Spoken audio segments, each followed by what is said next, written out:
Dans ce commerce, le zéro déchet, c'est un but à atteindre. Quand on vend en vrac, une grande partie du défi est déjà relevée et visiblement la crainte du Covid ne dissuade pas ses clients. On a remarqué qu'il y avait une utilisation plus grande de plastique parce qu'il y a des questions sanitaires.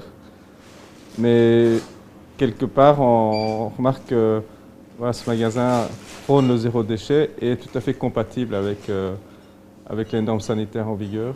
Pour rassurer, Anna met à disposition des ustensiles et propose de nettoyer les contenants des clients dans une mini-laveuse.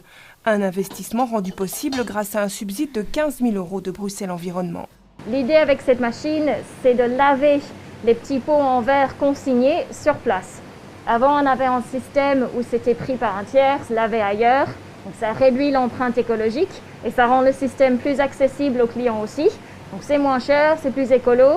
Et il y a de plus en plus de gens qui prennent les contenants en verre au lieu d'un petit pot en plastique ou même un sac en papier.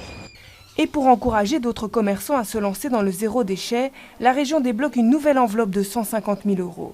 Une campagne qui ne semble pas incompatible avec la crise sanitaire.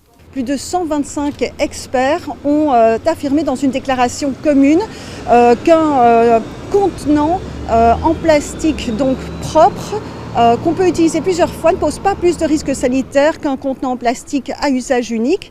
On voit même que le virus vit 3 fois moins sur le tissu que sur du plastique, selon une experte du laboratoire hospitalier de l'Université libre de Bruxelles. On voit donc que ce qui compte, ce sont les gestes barrières. La nouvelle campagne Zéro déchet s'adresse aussi aux gérants de snacks et de restaurants. L'an dernier, 50% de Bruxellois se sont dit prêts à venir avec leur contenant dans un snack, contre 13% en 2015.